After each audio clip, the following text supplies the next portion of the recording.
Après beaucoup d'escales et beaucoup d'embûches lors de leur exil, combiné au suicide d'une reine qui pourtant à la base n'avait rien demandé, et un petit passage aux enfers pour revoir son papa en Chise, Énée et ses Troyens arrivent enfin au royaume de Latium.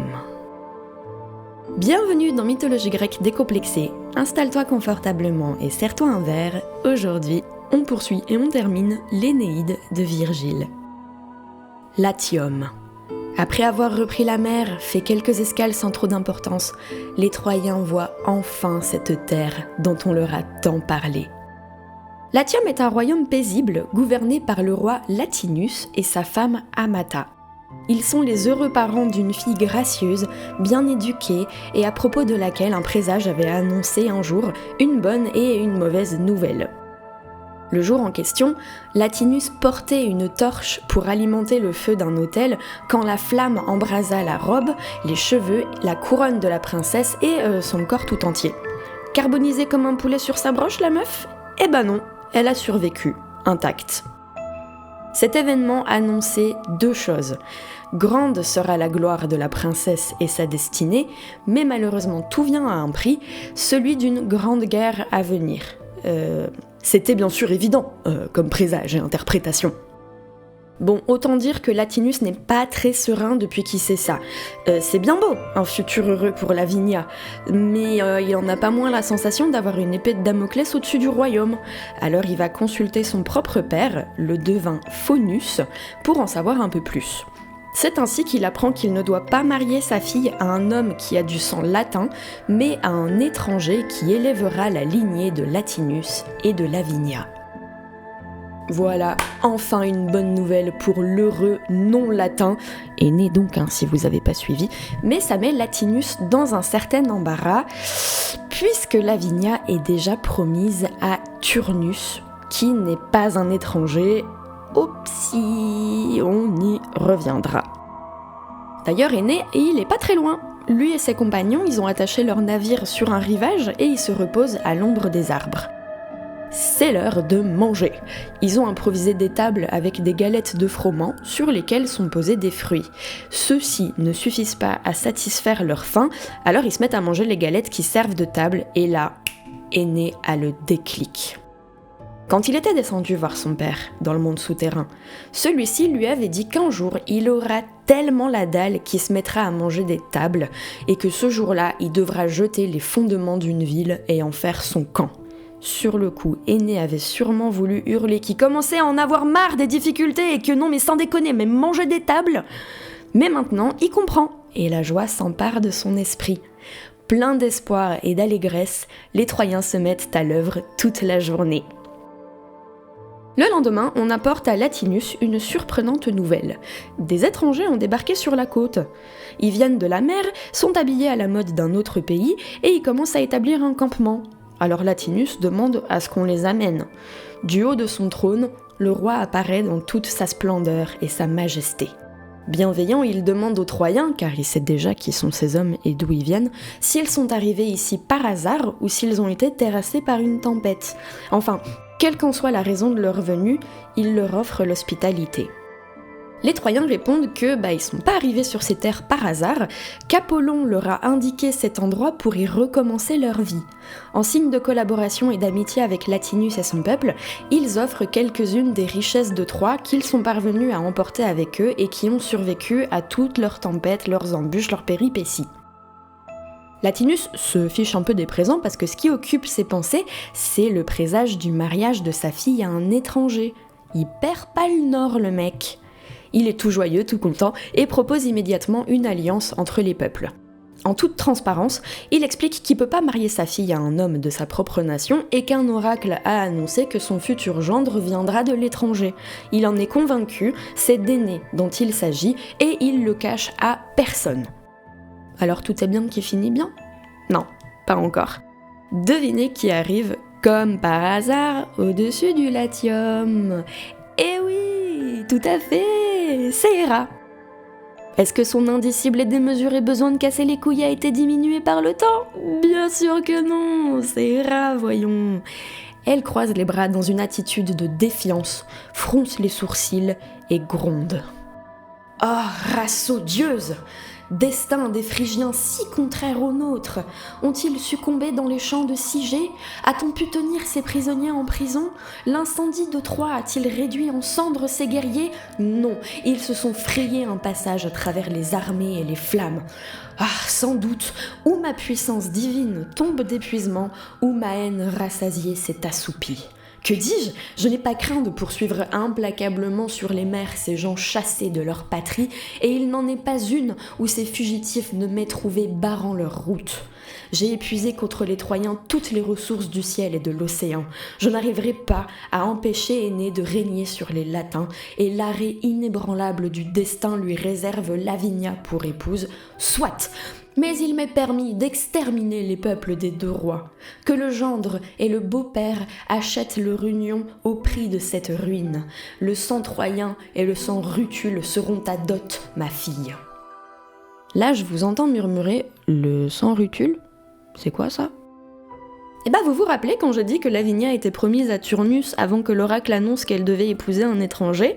Bah Turnus, c'est le roi des Rutules. Voilà. Ayant prononcé ces malveillantes paroles, Héra délègue à l'Érinie Alecto, spécialiste des fureurs, embûches et autres calomnies, la responsabilité d'aller foutre la merde dans cette histoire de mariage de Lavinia. Ni une ni deux, Alecto quitte le monde souterrain et s'immisce dans la chambre de la reine Atama, en qui elle instille un sentiment de trahison et un profond désir de se rebeller.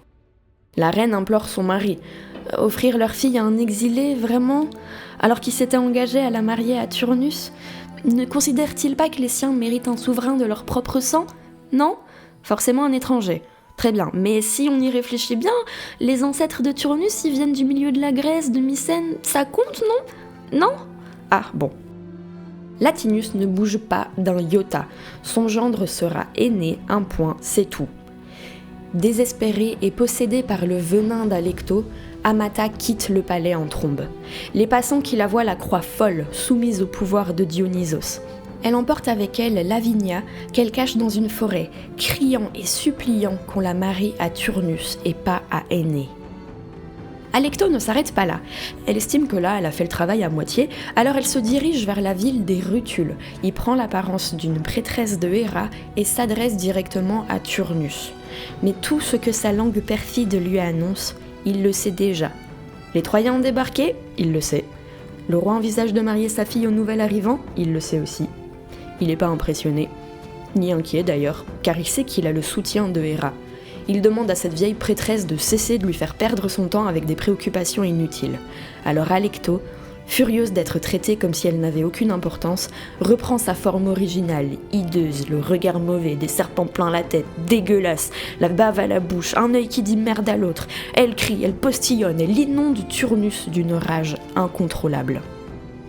Il est pris de bouffées de chaleur, de sueur froide, son sang est en ébullition, son cœur de glace.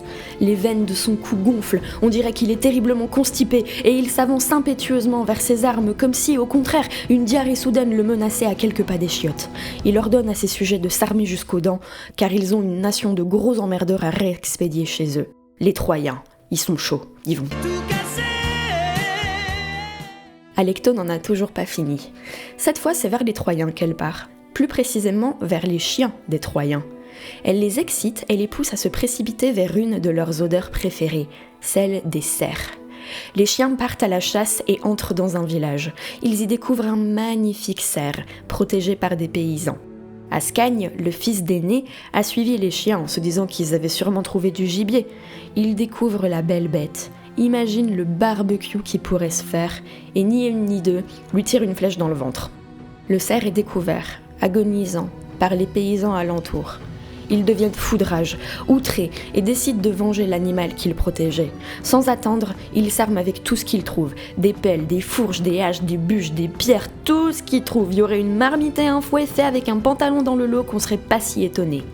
Tous se précipitent sur Ascagne afin de le punir de s'en être pris à ce tendre animal. Les cris du fils d'Énée attirent les Troyens qui engagent le combat. Ça se tape de partout, la zizanie s'installe. Les Troyens passent du statut d'invité à celui d'agresseur. Désormais, Alecto considère son œuvre terminée. Les graines de la guerre sont plantées et les premiers morts déboulent aux enfers. Désormais, les paysans fuient les Troyens et se dirigent vers la ville pour informer le roi Latinus de ce qui se passe. Comment peut-il toujours souhaiter marier sa fille à Énée après tant d'hostilités ? Turnus est parmi le peuple et ses cris de protestation encouragent la haine des Latins. Il est là l'époux de Lavinia, celui qui était promis, c'est lui. Mais Latinus ne bronche pas. Il écoute le peuple, écoute Turnus, et ayant pris en considération toutes les protestations, il s'enferme chez lui. Il laisse tomber, que la plèbe fasse ce qu'elle veut, il est trop vieux pour ces conneries. Là, le peuple, c'est comme un môme. On lui a pas dit qu'il avait pas le droit d'attaquer, alors il se l'octroie. C'est une course à l'armement folle, effrénée qui débute. On réunit les épées, les boucliers, les lances, les piques, les javelots, les balles de plomb, on affûte les lames, on graisse les armures, on envoie des messages. Déboulent en soutien à Turnus de grands rois, des chefs de nation, des fils de héros, des fils de dieux, des intrépides, des loyaux, des courageux, des inconscients. Ils marchent tous ensemble derrière le roi des Rutules. Mésence et son fils Lausus avec 1000 guerriers, le fils d'Hercule, Aventinus, Catillus et Coras suivis de la jeunesse argienne, Séculus avec des hommes de Préneste et d'Anania, Ufens menant les Équicules, avec eux 3 autres chefs, chacun en tête d'une armée constituée de plusieurs villes, Clausus, Ébalus et Messape, fils de Poséidon. Ça va chier des bulles. De son côté, Énée entend parler de cette réunion militaire et se doute que ça sent mauvais pour lui. Une nuit, alors que son équipage dormait, le dieu du fleuve Tibre lui apparaît pour lui conseiller de ne pas se laisser avoir les chocottes par la guerre. Il lui indique des arbres au bord de la rive sous lesquels se trouve une truie blanche et 30 bébés cochons, ceux annoncés par la prophétie, signe que dans 30 ans Ascagne fondera lui aussi une ville. Là encore, c'était évident comme interprétation, mais le plus important, il recommande à Énée d'aller chercher le roi Évandre, le roi des Arcadiens, et de lui proposer de s'allier contre Turnus et les Latins. Puis, le dieu fleuve disparaît. Énée constate que sous des chênes, non loin, il y a effectivement une truie et ses petits. Il les sacrifie tous en honneur à Héra qui s'en bat les couilles. Puis, rassuré par les paroles du dieu, Énée emporte avec lui un petit nombre de ses Troyens jusqu'au royaume d'Évandre. Leur bateau y arrive assez rapidement. Pallas, le fils du roi, vient à leur rencontre en éclaireur afin de savoir s'il doit s'attendre à la paix ou à la guerre avec ces intrus. Énée lui donne son identité, ses origines et ses intentions. Il est invité au palais afin de s'entretenir avec le roi. Celui-ci le reçoit avec le sourire. Non seulement le visiteur n'est pas hostile à son royaume, mais il s'agit en plus du fils d'Anchise. Évandre y connaissait bien Anchise et il l'estimait beaucoup.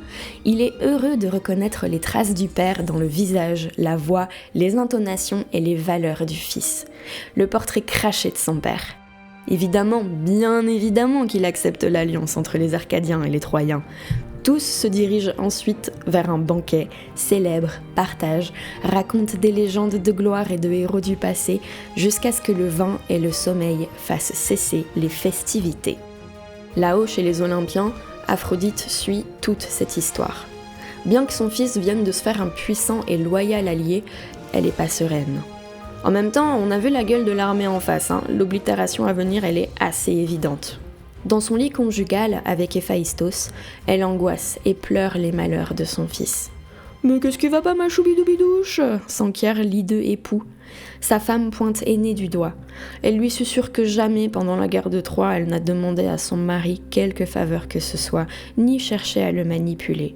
Elle a respecté son soutien aux Grecs, même si ça veut dire qu'il a une part de responsabilité dans l'errance actuelle d'Énée. Mais maintenant, lui dit-elle, maintenant que les Troyens sont en proie à une nouvelle menace, peut-être que l'illustre forgeron consentirait-il à leur fabriquer des armes divines ? S'il ne le fait pas pour eux, est-ce qu'il pourrait le faire pour sa femme ?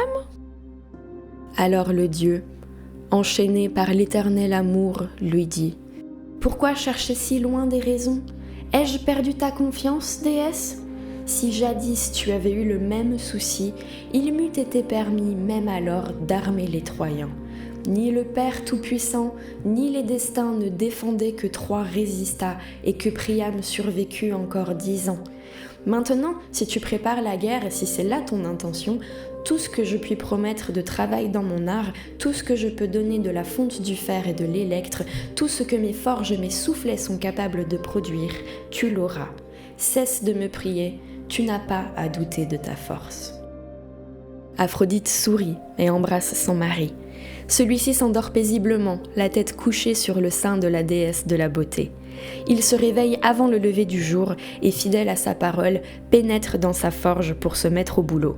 En la traversant, il aperçoit les cyclopes qui bûchent sur des travaux en cours. Pour Zeus, des rayons de grêle, de pluie, de feu et bien évidemment des éclairs. Pour Arès, un char dont les roues en mouvement font un bruit terrible qui fait trembler les hommes de rage. Pour Athéna, la fameuse égide et la tête de Méduse sur son bouclier. Héphaïstos leur dit de tout foutre dans un coin de la forge parce qu'ils ont une commande urgente qui vient d'arriver, des armes de héros. Les cyclopes n'ont pas besoin d'en entendre plus, ils se mettent à l'œuvre immédiatement. Frappant le métal en fusion, ils font jaillir des étincelles qui éclairent la montagne dans la pénombre avant que l'aube ne prenne le relais. Le soleil commence sa course dans le ciel et les mortels entament une nouvelle journée. Évandre et Énée se retrouvent et discutent stratégie militaire. L'Arcadien assure à Énée qu'il a lui-même des alliés qui se joindront à leur cause sans la moindre hésitation. Il explique un peu l'histoire et la géopolitique des environs à Énée qui, naturellement, n'y connaît que pouic.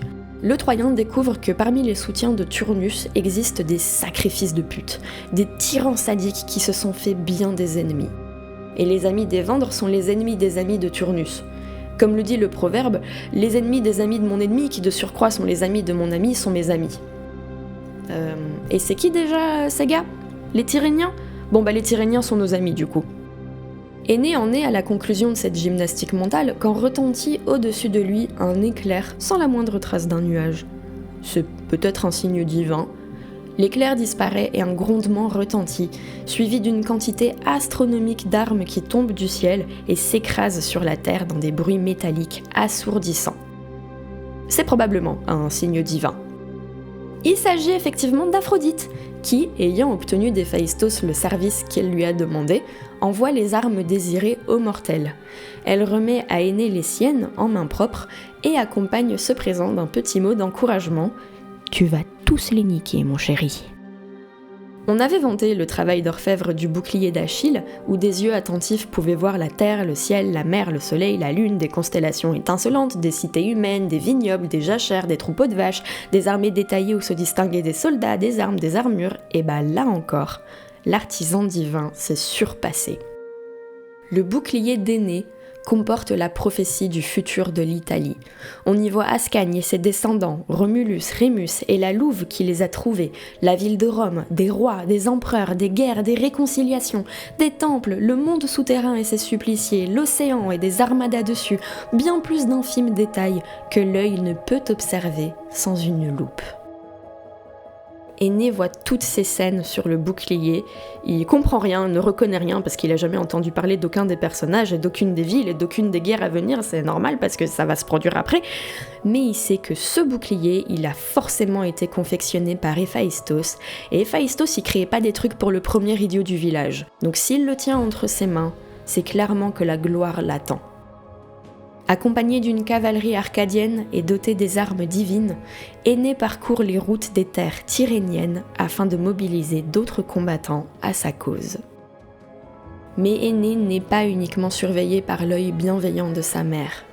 Profitant de son crapahutage à gauche à droite, Héra envoie Iris auprès de Turnus. Le message est simple. Son rival est en vadrouille, laissant le camp troyen vulnérable. C'est le meilleur moment pour attaquer. Le roi des Rutules ne perd pas de temps et fait répandre la nouvelle. Le départ est immédiat. Turnus mène l'armée qui soulève des montagnes de poussière sur son passage. Depuis leurs petits morceaux de terre, les Troyens qu'Énée n'a pas emmenés avec lui aperçoivent un gros nuage noir qui s'élève du sol et semble fondre sur eux. Ils comprennent qu'ils sont le point de rendez-vous d'un nombre terrifiant de soldats et se précipitent à l'intérieur de leur camp pour se barricader. Ils s'arment et se rappellent des paroles d'Énée. Avant de partir, leur roi les avait prévenus qu'une bataille pourrait éclater et que, le cas échéant, ils ne devaient surtout pas s'éparpiller dans la plaine pour combattre. Au contraire, leur mission est de défendre leur camp et de repousser l'ennemi depuis l'intérieur. Turnus arrive avec un temps d'avance sur ses alliés et lance lui-même le début des hostilités à coups de javelot. Il est vite imité par ses comparses, mais les Troyens ne répondent pas. Face à cette inaction, Turnus est déstabilisé. Comment ça, ils font rien là ? C'est bien les fameux Troyens qui se sont démenés comme de beaux diables face aux Grecs, non ? Comment ça se fait que là, ils fassent pas la même chose ? Les Troyens ne profitent pas de cet instant de flottement pour surgir. Ils se contentent de s'agglutiner derrière les portes afin de les maintenir fermées. Turnus s'agace. Il fait le tour des murs, espérant trouver une brèche. Nada. Il aperçoit des navires protégés par les retranchements troyens et décide d'y mettre le feu en lançant sur leur pont des torches ou des branches ou des arbres entiers enflammés. Si, carrément. Ce qui se produit les laisse sur le cul. Alors que les projectiles embrasés valdinguent en direction des navires, une force invisible les en détourne et ils retombent, inutiles, sur le sol. Puis une voix féminine, calme et douce, se fait entendre. Elle s'adresse aux Troyens, leur intime de rester calme, de ne pas se précipiter pour empêcher un incendie, car de toute façon, il ne peut y avoir d'incendie. Le pain utilisé pour construire les plus récentes des nefs est cher à Rhea, la mère de Zeus, et elle ne souffrira pas de le voir brûler. Au contraire, ces embarcations ayant accompli leur mission et porté Énée jusqu'au Latium, ils n'en ont plus besoin. Alors Rhea s'adresse aux bateaux directement et leur ordonne de larguer leurs propres amarres et de s'éloigner. Alors les bateaux font exactement cela. Ils se détachent et s'enfoncent dans l'eau comme des dauphins, le nez en premier. Ils disparaissent complètement et ne remontent à la surface qu'après être devenus de belles jeunes filles, désormais déesses de la mer. Ah, je vous l'ai dit, les latins ils voient ça, ils sont verts. Mais Turnus, ça lui en touche une sans faire bouger l'autre. Il s'écrie que c'est pas un prodige des dieux pour encourager les Troyens, mais plutôt une preuve que ceux-ci sont dans la mouise. Ils sont bien baisés maintenant qu'ils ont plus aucun espoir de fuite. Partir à la nage ? Impensable. Partir à pied ? Ils sont encerclés. Ils peuvent que se terrer ou se faire massacrer. Le destin d'Énée, fonder une ville sur les terres locales, des clous. Le destin de Turnus, le voici, oblitérer ces étrangers qui lui volent sa promise, sa descendance et son alliance politique. Ils pensent vraiment que leur petit mur va suffire à les protéger alors que les imposantes murailles de Troie ne les ont pas sauvés. Ne le faites pas rire, pas lui. Turnus, il aura pas besoin d'une entourloupe en forme de cheval creux, lui. Ça, c'était pour ses tarlousses de Grecs. Ici, on est chez les Latins et on va leur casser la gueule de manière locale. Allez hop, assez jacté, les Italiens assiègent le petit campement des Troyens. Ils veulent faire les malins derrière leur mur ? On va voir combien de temps ils vont tenir. Les Troyens sentent bien qu'ils sont mal barrés. Non seulement l'ennemi est en surnombre indéniable, mais en plus leur grand Manitou n'est pas là pour les guider. Et le Manitou en question, il a même pas idée de ce qu'il est en train de se passer. Alors deux braves types, Nisus et Euryale, une fois la nuit tombée, se rendent à l'évidence. Il faut de toute urgence trouver un moyen de contacter Énée. Ils font part de cette constatation aux nombreux chefs troyens. Un endroit propice à la sortie discrète des deux hommes a été repéré, un endroit mal éclairé où les Latins sont très peu nombreux et endormis. Euryale et Nisus sortiront par là et fonceront vers la ville de Palanté où résident les Arcadiens et leur roi Évandre. Aux dernières nouvelles, c'est là qu'est Énée pour discuter stratégie. Les chefs troyens et le fils d'Énée, Ascagne, pleurent de fierté et d'inquiétude devant la dangereuse entreprise des deux vaillants compères.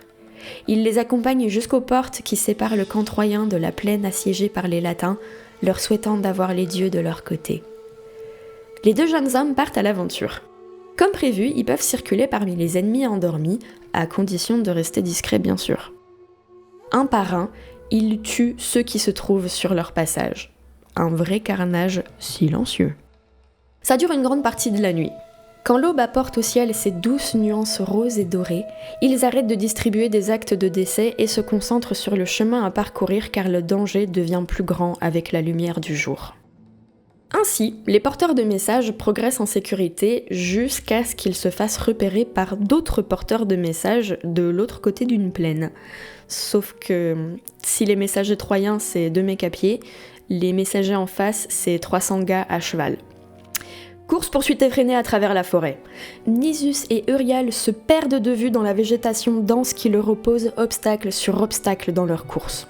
Puis Nisus entend des cris. Parmi eux, il reconnaît la voix d'Euryale. Ni une ni deux, il fait demi-tour et utilisant des éclats de voix comme GPS, retrouve son compatriote encerclé par des soldats à cheval. Nisus panique, saisit un javelot, l'envoie en direction des rutules. Il transperce un bouclier et atteint un homme en plein cœur. Sans réfléchir, il prend un autre javelot et le lance avec autant de force que de désespoir. Il transperce le crâne d'un second bougre. Mais ça ne sauve pas Euryale, car il reste beaucoup trop de rutules dont la mort des compagnons attise la rage. Pour venger ses compagnons, l'un d'eux tue le Troyen qu'il tenait en joue de son épée. Euryale tombe sans vie. Nisus se rue sur lui, il sait qu'il ne survivra pas. Il sait que c'en est fini de lui. Il n'a qu'une idée en tête, venger Euryale. D'une impulsion, il saute, fait tournoyer son épée et arrache sauvagement la vie du meurtrier de son comparse. Nisus a vengé Euryale, il peut maintenant mourir en paix. Ce qui se produit sans attendre, il est percé de coups et s'effondre sur le corps de son poteau. Pendant ce temps, l'aube poursuit son chemin et ses doux rayons éclairent le massacre qu'ont provoqué Euryale et Nisus avant de se faire repérer. Les rutules en ressentent une grande peine, car parmi les défunts gisent des amis, des frères, des pères de famille. La cruauté s'empare d'eux et ils décapitent les messagers troyens, et comme si ça suffisait pas, ils plantent leur tête sur des pics qu'ils baladent un peu partout pour bien les exhiber. Les Troyens sont eux aussi atterrés. Ils ont perdu 2 braves garçons qui s'étaient portés volontaires sans rien demander en retour que la gloire et la reconnaissance, et en plus qu'ils n'ont pas pu contacter Énée. Double coup dur. Les Latins reprennent le combat, tentent d'escalader les murs, de forcer les portes. Confinés au sein de leur retranchement, les Troyens envoient des projectiles au-dessus des murs. Ceux qui sont perchés dessus font tomber des échelles que les rutules posent et repoussent ceux-ci avec des pieux. Les autochtones commencent à en avoir marre et passent à la seconde vitesse. Les navires n'ont pas pu être brûlés ? Un imprévu divin, rien de plus. L'idée de base n'est pas à jeter, il suffit juste de changer de cible. Turnus saisit alors une torche et l'envoie cette fois-ci au pied d'une tour troyenne qui s'embrase immédiatement. Le vent pousse les flammes et les propage. La tour incandescente s'effondre et beaucoup de braves hommes gagnent sous les débris un aller simple pour le monde souterrain. Maintenant qu'une des tours n'est plus qu'un vaste amoncellement de pierres et de bois dont les cendres tourbillonnent, les Latins peuvent pénétrer librement dans les retranchements ennemis. Escalade de violence, jetée de rochers, de lances, de javelots, tirs de flèches, sifflements des frondes, coups de pierre, coups d'épée, l'offensive rutule fait des dégâts monstrueux. Ascagne, qui jusqu'ici ne s'était jamais battu, tend son arc, prie de Zeus et laisse la flèche qu'il tenait partir en fendant l'air. Il transperce un crâne direct. Même Apollon, qui observait depuis là où il était, descend sur terre pour le féliciter de cette prouesse d'archer. Et il repart. Il voulait juste lui dire ça. Les Troyens, ayant aperçu et reconnu le dieu, redoublent d'efforts et tiennent tête à leurs terribles adversaires. Ils ouvrent grand les portes, invitant les Latins à pénétrer dans leur camp. Puis, postés de part et d'autre desdites portes, cachés, ils étripent quiconque en franchit le seuil. Arès, qui pourtant soutenait les Troyens face aux Grecs, décide maintenant d'apporter son aide aux Latins. Il leur insuffle un courage sans cesse renouvelé et entretient leur fureur, tandis qu'il permet à la terreur de s'immiscer dans le cœur des Troyens. L'un d'eux, Pandarus, sentant que la roue est en train de tourner, prend l'initiative de refermer les portes. Cette décision a le double inconvénient de bloquer certains Troyens hors de l'enceinte du camp et d'enfermer à l'intérieur des ennemis, dont le fameux roi Turnus. C'était vraiment pas une bonne idée parce que Turnus y fait ravaler des extraits de naissance en masse, lui dont la fougue est caractéristique des jeunes guerriers outrés. Sa fureur l'emporte, il en perd carrément la raison. L'odeur du sang excite sa cruauté. Le roi des Rutules aurait peut-être complètement décimé les Troyens à ce moment-là si Zeus n'était pas intervenu. Constatant la tournure que prennent les événements, il envoie Iris auprès d'Héra pour lui dire « T'en fais peut-être un peu trop, vas-y, calme-toi !»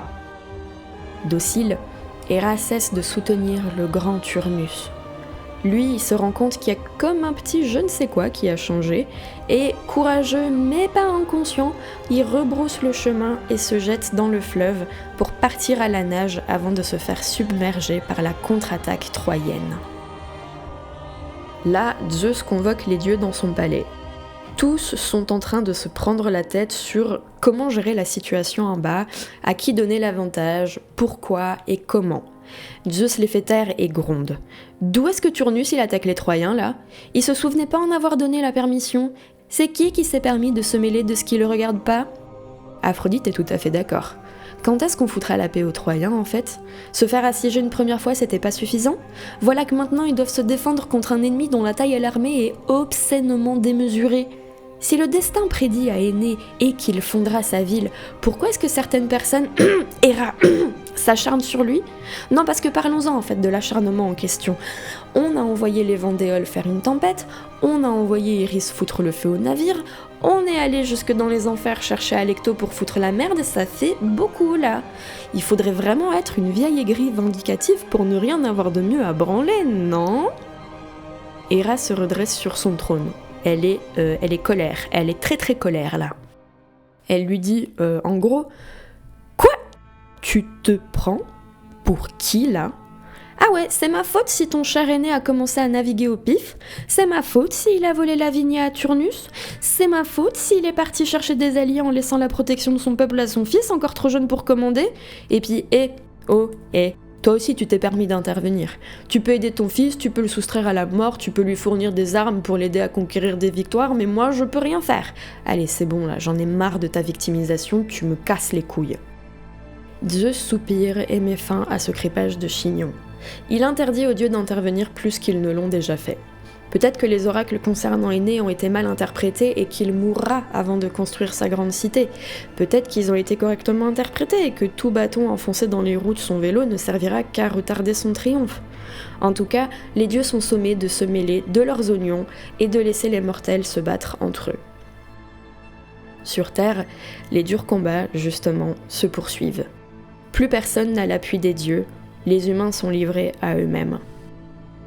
Quant à Énée, il arrive enfin. Il a obtenu le soutien des Étrusques, des Ligures et de bien des villes, Clusium, Cossa, la Populonie, l'île d'Ilva, Pisée, Céré, Pyrge, Gravisca. Accompagné de Pallas, le fils d'Évandre, il navigue aussi vite que le permettent le vent et le courant pour sortir son peuple de la mouise. La nuit passe et enfin, l'armée nouvellement formée aperçoit le camp de Troie au loin. Des grands cris de joie émanent de leur retranchement, car les survivants aperçoivent de même leur chef de retour et en bonne compagnie. Les matelots débarquent, prêts à en découdre. Turnus les regarde faire, méditant sa prochaine offensive. Sans perdre de temps, les rutules s'approchent le plus possible du fleuve, se postent face aux nouveaux arrivants et engagent le combat. Les Troyens et leurs alliés opposent une résistance nouvelle et sèment la mort autour d'eux. Énée fait un carnage, que ce soit à l'épée, au javelot, à l'arc, et son héroïsme inspire ses comparses qui se sentent pousser des ailes à combattre à côté d'un mec aussi divin. Pallas, bien que peu habitué à faire partie de l'infanterie, car les Arcadiens sont surtout des cavaliers, voilà, fun fact, montre l'exemple à ses soldats en se ruant dans la mêlée endiablée. Les forces semblent égales, les chefs sont aussi talentueux pour tuer d'un côté que de l'autre.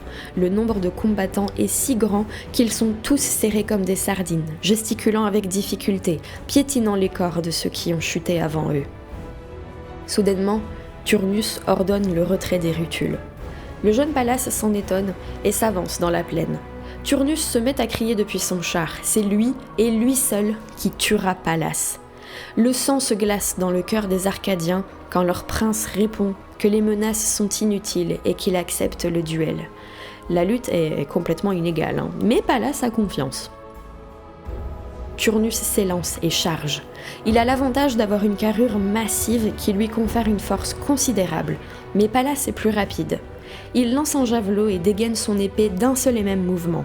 Le javelot ne fait aucun dégât, il ricoche simplement sur l'armure de Turnus. Pallas serre ses doigts autour de son épée, prêt à donner un coup magistral au corps à corps. Mais avant qu'il soit assez près de son adversaire, celui-ci sort de sa manche une carte inattendue, le Uno Reverse. Son bras s'élève, terminé par un de ses propres javelots qu'il lance. Le projectile fond sur Pallas, qui se cache derrière son bouclier.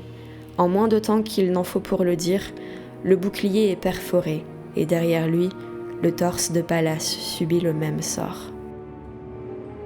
Turnus le dépouille, content de sa performance, et crie aux Arcadiens que c'est là le prix que leur roi doit payer pour avoir prêté main forte à Énée.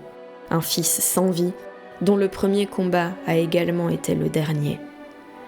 On en informe Aîné qui déboule au centre névralgique de la bataille en fauchant tout ce qui est debout sur son passage. Lui aussi, il est entraîné par la fureur. Il cherche Turnus pour venger l'honorable Pallas avec la même hargne que Achille qui cherchait Hector pour venger Patrocle.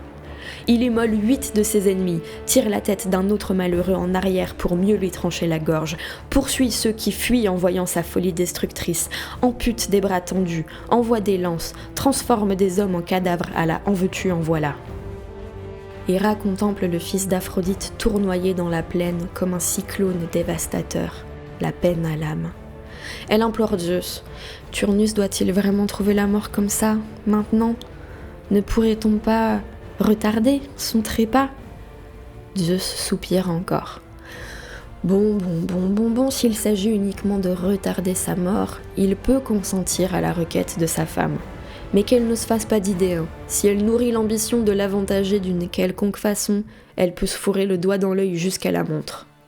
Reconnaissante, Héra s'élance en direction de son protégé et fait apparaître devant lui un nuage qui ressemble en tout point à Aîné.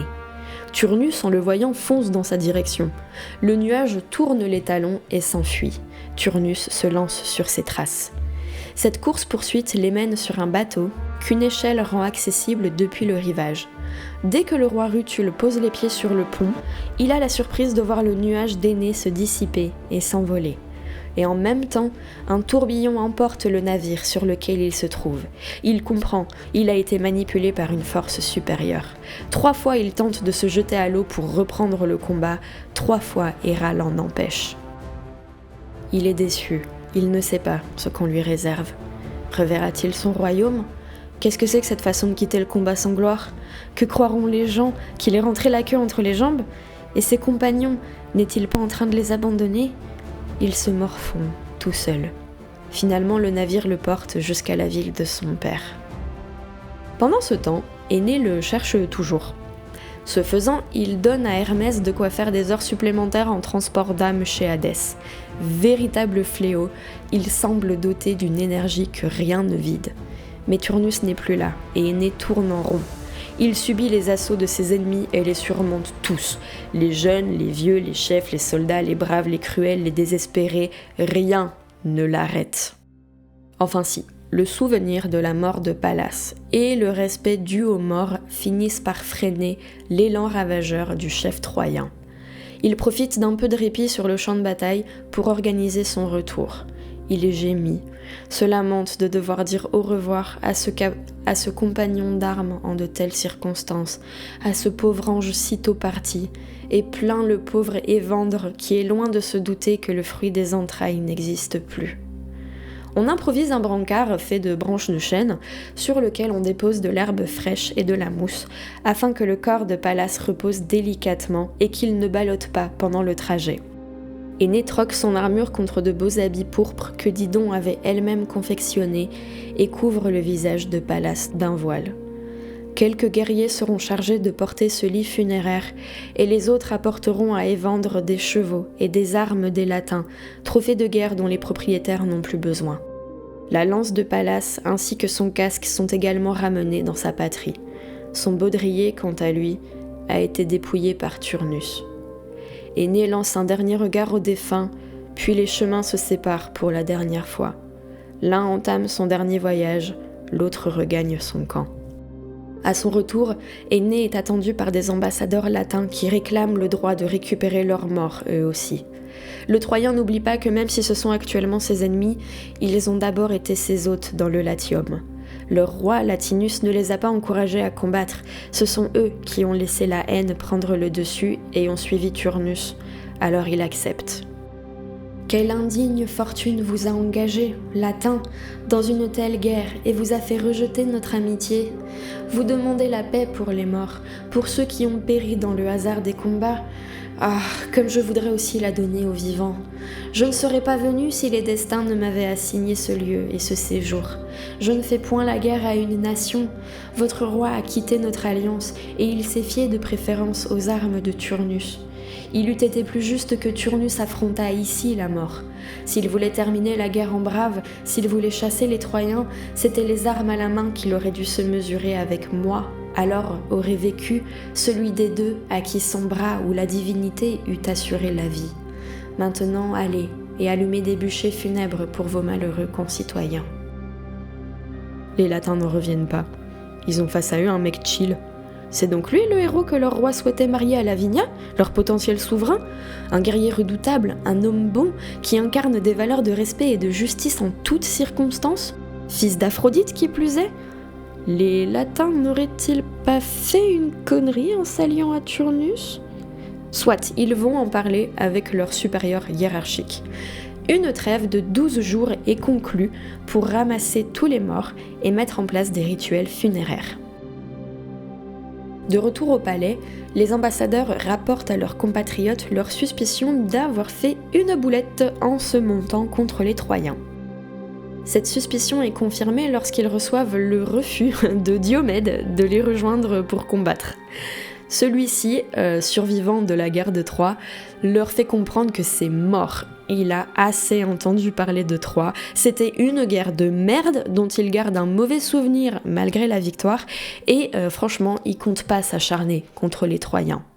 Il dit de Énée, je cite: « Croyez-en l'expérience d'un homme qui a vu de quelle hauteur il se dresse en levant son bouclier et avec quelle force il brandit et lance son javelot. Si la terre de l'Ida avait porté 2 héros tels que lui, le renversement des destins ferait pleurer la Grèce. Pendant tout le temps que les remparts de la dure Troie nous ont arrêtés, c'est le bras d'Hector, c'est le bras d'Énée qui ont tenu en suspens la victoire des Grecs et l'ont reculée jusqu'à la 10e année. Tous deux étaient grands par le courage, grands par les exploits. Énée l'emportait par sa piété. Que vos mains s'unissent pour une alliance aux conditions qui lui plairont. Mais prenez garde que vos armes ne heurtent ses armes. » C'est à ce moment-là que Latinus, qui s'était retiré dans son palais et avait laissé le libre arbitre à ses guerriers, réalise qu'il doit absolument rester sur sa décision initiale de s'allier à Énée. Il annonce aux membres de son conseil qu'il donnera aux Troyens une de ses terres, un domaine près du fleuve Toscan, fertile et paisible, avec une forêt, des montagnes, des prairies et du bétail. Avec ceci, il fera construire des navires si les Troyens en ont besoin, et leur offrira des cadeaux pour amorcer un traité de paix. Évidemment, sa fille Lavinia lui est toujours promise, afin de solidifier l'alliance entre Troie et le Latium. Seulement, parmi le conseil des chefs en question, il y a Turnus, qui n'est bien évidemment vraiment pas ravi d'entendre ça. Pardon ? Faire la paix avec les Troyens ? Quoi ? Lui offrir Lavinia ? Excusez-moi ? Non mais ça va pas la tête ? Alors qu'on a encore plein d'alliés prêts à en découdre là ? Son indignation est partagée par d'autres membres du groupe. Alors un énorme débat se lance sur qui a raison, qui a tort, qui est gentil, qui est méchant, et ultimement, s'il va falloir baisser leur froc. La question reste en suspens quand des messagers paniqués entrent en scène. Les 12 jours de trêve se sont écoulés, les Troyens lancent une offensive et se dirigent droit sur eux. Turnus ne perd pas une seconde, donne des ordres militaires, organise la défense et la contre-attaque et se rue lui-même sur le champ de bataille pour attendre le premier assaut troyen. Devant lui, une combattante exceptionnelle s'avance, la reine Camille, du peuple des Volsques, redoutable guerrière soutenue par Artémis, qui manie les armes depuis l'enfance. Turnus la tient en haute estime et est honoré de l'avoir à ses côtés. Bientôt le sol se met à trembler. La cavalerie troyenne arrive face au royaume. Les deux camps se lancent l'un sur l'autre. D'abord, les javelots lancés vigoureusement couvrent la distance qui les sépare, puis le choc frontal assourdit tout le monde. Tantôt les Latins se replient vers les murs, tantôt les Troyens prennent la fuite vers la forêt, dans une danse effrénée composée d'allers-retours et de hurlements. Camille fait un carnage. Dans des mouvements d'une rapidité incomparable, elle saisit flèche après flèche et les envoie en rafale. Quand elle est repoussée, suivant les allées et venues de la mêlée, elle continue de se retourner pour abattre sans merci. Une fois le carquois vidé, elle saisit une hache, une lance, un javelot, les arrache des hommes au sol et en fait tomber de nouveau, une véritable furie qui terrorise les âmes. Mais la protégée d'Artémis n'est malheureusement pas invincible, au grand regret de la déesse. Un Troyen prie Apollon de l'aider à faire tomber la reine des Volsques, et le dieu l'exauce. Ainsi, l'homme lance un javelot qui pénètre profondément la poitrine de Camille. Celle-ci tente d'arracher le corps étranger, mais il est coincé entre ses côtes et rien ne le déloge. Elle expire une dernière fois et toutes ses forces la quittent. Débarrassés de ce cauchemar féminin, les Troyens, Tyrrhéniens et escadrons arcadiens redoublent d'efforts. De leur côté, les Volsques et les Rutules fuient, de même que le reste de leurs alliés. La charge troyenne est juste trop forte pour être contenue. La nouvelle de la mort de Camille parvient aux oreilles de Turnus, qui est quelque part dans la forêt attendant Énée. Oui, parce qu'il a bien vu la charge troyenne, mais en fait il pensait qu'Énée était encore quelque part dans la forêt, donc il n'est pas du tout au bon endroit. Il observe de loin les Latins qui fuient l'assaut et se planquent derrière les murs du royaume et il l'enrage. Vite, il s'éloigne de la forêt et rejoint la plaine, accompagné d'une troupe de ses fidèles Rutules. Au bout d'un moment, Énée, au milieu de la mêlée, poursuivant ses ennemis, remarque des soulevés de poussière et capte que c'est les chevaux de Turnus. Celui-ci, au même instant, entend le piétinement des hommes d'Énée, dont il reconnaît l'armure. Les deux adversaires étaient en train d'avancer dans la même direction, rejoignant le royaume, si bien qu'ils sont presque à la même hauteur. Énée regarde Turnus. Turnus regarde Énée. Énée regarde Turnus. Ils se regardent. Les mâchoires se serrent. Chacun se dit « Ah, t'es enfin là, gros casseur de burnes !» Mais pas question de se battre pour l'instant, car le soleil se couche. Au lieu de ça, chaque petit comité établit un camp devant la ville et profite de la nuit pour récupérer ses forces. Pendant la nuit, Latinus se rend auprès de Turnus et tente de lui faire renoncer à la guerre. Il lui explique que même s'il tue Énée, il pourra pas épouser Lavinia parce que les dieux en ont décidé ainsi, mec. S'il la lui avait promise à la base, c'est parce qu'il avait cédé aux traditions, cédé à la communauté, cédé à la volonté de la reine, cédé à sa propre affection envers Turnus. Mais là, les enjeux ont changé. Il peut pas comprendre que l'issue de ce conflit ne changera pas son célibat. Ils débattent un court instant, Turnus décide que, finalement, il n'y aura pas d'affrontement entre les Troyens et Rutules, mais ça sera un duel entre Énée et lui, le gagnant obtient la main de Lavinia et 1 point, c'est tout. La nouvelle est transportée par un messager. Il est temps de se préparer. Turnus enfile sa cuirasse agrémentée d'or, son casque aux rouges aigrettes, son bouclier, son épée et une lance spéciale. Cette lance, elle avait appartenu à son père et elle est forgée par Héphaïstos qui l'avait trempée, encore ardente, dans les eaux du Styx. Son adversaire, Énée, revêt son équipement, lui aussi créé par le dieu de la forge. L'esprit d'Arès s'empare de chacun des concurrents. Séléné finit sa course dans le ciel et les premiers rayons de l'aube apparaissent. Tout autour de la plaine où vont s'affronter Énée et Turnus, les hommes de chaque armée s'avancent et prennent place. Ils délimitent ainsi une zone de combat. Puis surgissent les rois, Latinus, Turnus, Énée, chacun sur son char, chacun resplendissant. Énée prend la parole.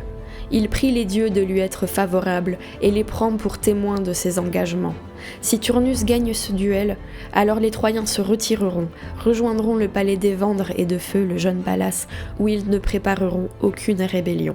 Mais si lui-même gagne le combat, alors il obtiendra Lavinia et la souveraineté. Il ne forcera pas les Italiens à obéir aux Troyens comme des sujets inférieurs. Ils s'allieront à eux comme des puissances égales. Latinus gagnera le pouvoir militaire et traditionnel et Énée obtiendra une nouvelle ville nommée après Lavinia. Latinus acquiesce. Turnus baisse la tête. Il bout de rage, une fureur mal contenue par sa jeunesse. Plus il s'approche d'Énée, plus leur différence physique s'accentue et il devient évident aux Rutules que le combat est inégal. Pendant ce temps, Héra va voir Juturne, la sœur de Turnus, qui est vraiment un nom dégueulasse, transformée en nymphe après avoir été abusée par Zeus. Est-ce qu'on est étonné ? La reine des dieux lui dit qu'elle a toujours défendu son frère, que entre lui et les Troyens le choix était vite fait, mais que maintenant elle ne peut plus rien pour lui. Le destin d'Énée est supérieur à celui de Turnus. Mais si Juturne, elle, souhaite tenter quoi que ce soit pour adoucir sa mort, comme relancer une guerre pour tuer un max de Troyens par exemple, mais on dit ça, on dit rien, et bah qu'elle se dépêche. Alors Juturne, peiné de savoir que son frère ne sera bientôt plus de ce monde, fonce parmi les rutules sous l'apparence de l'un des leurs.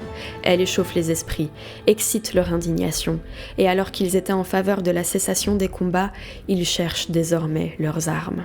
Puis, d'un mouvement, ils se lancent sur leurs ennemis qui répondent sans hésiter. Énée regarde ses Troyens chargés en réponse et leur demande ce qu'ils foutent, agitant les bras pour attirer leur attention. Il leur ordonne de revenir immédiatement, de ne pas prendre part au combat. Mais on avait dit que ça serait un duel, les gars. Malheureusement, il attire l'attention d'un archer anonyme qui lui tire une flèche dessus. Le fils d'Aphrodite titube, sonné, et se retire. Turnus le voit, affaibli, et saisit l'occasion pour se lancer sur lui. Beaucoup d'hommes se dressent sur son chemin, originaires d'ici et de là-bas, et tous se font expédier aux enfers sauvagement par le jeune roi. Cela le ralentit quelque peu et laisse suffisamment de temps à Énée pour rejoindre un médecin qui s'occupe de retirer la flèche enfoncée dans sa chair. Requinqué, le héros troyen s'arme, pressé d'en finir. Il avance, lentement d'abord, puis se met à courir. Petit à petit, il est rejoint par les siens et cavale devant eux, soulevant des kilos de poussière. Une fois de plus, les armées se fracassent. Parmi ce désordre meurtrier, Énée n'a qu'un objectif, trouver Turnus. Il le poursuit encore et encore, ne lâche pas son char des yeux, se rapproche, se fait distancer. Pendant que son attention est rivée sur son concurrent, d'autres tentent de l'attaquer par derrière. Il esquive, se fait percuter, bousculer, ça l'exaspère. La frustration est à deux doigts de le faire exploser.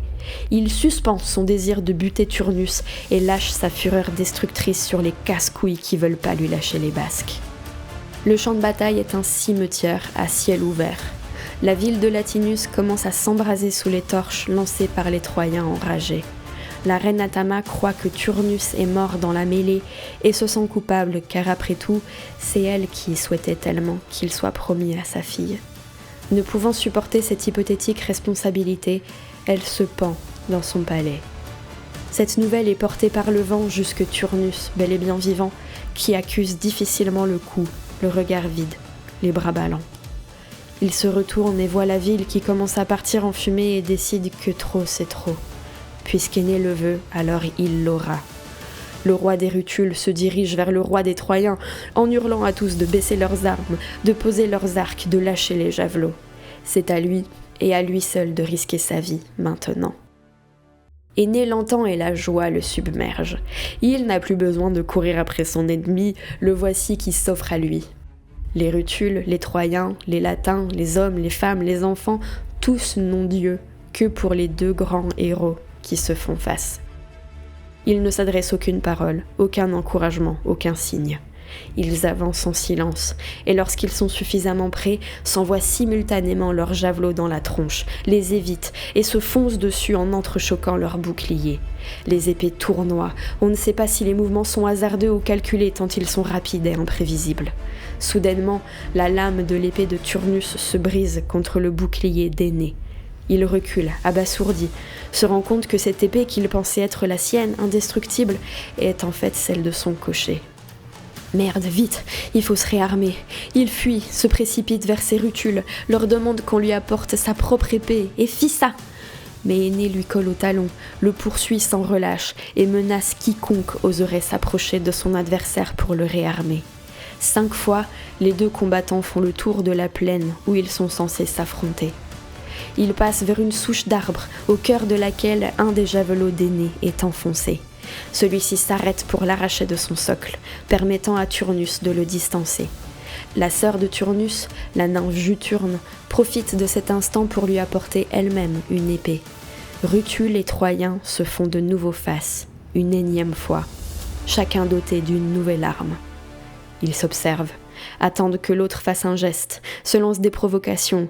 Puis Turnus remarque un caillou, une pierre, un roc énorme que 12 hommes parviendraient à peine à faire bouger, mais que lui soulève aisément. Avec cet énorme rocher porté à bout de bras, il se met à courir en direction d'Énée, puis le lance de toute sa force. Le rocher atterrit, puis s'arrête tristement à mi-chemin, entre les deux adversaires. Soudainement, sans comprendre pourquoi, Turnus s'arrête. Il devient pâle, son sang est glacé, ses genoux flageolent, ses yeux s'écarquillent, il semble possédé, en proie à un conflit interne, à une terreur qui lui est imposée.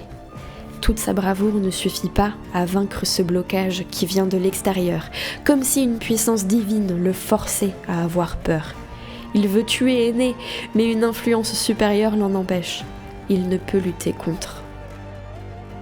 Énée en profite pour placer sa lance en position de tir, viser et l'envoyer, que dis-je, la catapulter, droit sur un Turnus paralysé. Le fer transperce son armure et s'enfonce dans sa cuisse. Les muscles hurlent, son genou tombe à terre. Les Troyens sont en folie, les Rutules sont dans le déni. Turnus lève les yeux, il les plonge dans ceux d'Énée, désormais debout devant lui. Il ne lui demande pas d'épargner sa vie, il accepte sa défaite et admet que ce sont ses propres décisions qui l'ont mené à cet instant précis. Il renonce à Lavinia, il renonce à la victoire. Il souhaite seulement que son corps soit remis au sien, que celui-ci soit mort ou vivant. Ces mots sincères touchent le cœur du pieux Énée, lui qui a tué tant de gens et vu tant d'autres mourir, amis ou ennemis, au cours de plusieurs guerres et encore plus de batailles. Si son adversaire accepte publiquement, devant une foule innombrable, de lui accorder la victoire, pourquoi le tuer au lieu de s'en faire un allié ? Énée est à ça de dire à Turnus que c'est sans rancune, mais une lueur chope le coin de son œil. Sur l'épaule du roi Rutule repose le baudrier qui appartenait à Pallas. Toute once de compassion et d'empathie disparaissent du Troyen. Seule la souffrance et le deuil résonnent dans son cœur. Il enfonce son épée dans la poitrine de Turnus d'un mouvement terrible. Les muscles du roi Rutule se relâchent, son sang s'éparpille. Sa mort est prompte. Énée remporte la guerre, la main de Lavinia et un endroit où fonder une seconde ville de Troie, qu'il nomme Lavinium. Il vit heureux, en souverain, et sa descendance sera glorieuse, victorieuse, légendaire. Lui finira ses jours quelques années plus tard, après la fondation de Lavinium, d'une façon assez vague. Soit tué au cours d'une nouvelle guerre face aux Rutules, soit noyé dans un fleuve. Son nom restera gravé dans les mémoires, tout comme sa légende. Et voilà, on va s'arrêter là. Si vous avez apprécié cet épisode et que vous voulez écouter d'autres histoires de mythologie grecque décomplexée, n'hésitez pas à vous abonner sur la plateforme de streaming de votre choix. Pour les mèmes, l'humour, les blagues et les réels, rendez-vous sur Instagram @mythologie grecque décomplexée. Les petits bavards sont invités à rejoindre le Discord du Mont Olympe, dont le lien est dans la description. Et si vous souhaitez soutenir financièrement Mythologie grecque décomplexée pour que je puisse continuer à vous fournir de grands épisodes de qualité, n'hésitez pas à me faire un don sur Tipeee, le lien est également dans la description. Merci aux tipeurs du mois de mars, à l'heure où j'enregistre, vous êtes les suivants. Merci beaucoup à Charles-Auguste, Valzul, Scotty, Kuramato, Aventurine, Mélinda, Ange Lanape, Omelette, Philandrina, Verveine et Ilona. Votre soutien a vraiment une énorme valeur à mes yeux, c'est très très très gentil. Un grand merci également à Juste Yo-Yo pour l'artwork de cet épisode, ainsi qu'à Prosper pour la musique d'outro. Leurs liens sont également dans la description de cet épisode. Sur ce, je vous souhaite un très joli mois de mars et on se retrouve dans 15 jours pour un prochain épisode de Mythologie grecque décomplexée. D'ici là, prenez soin de vous, c'est toujours primordial. C'était Margot pour vous divertir. Ciao!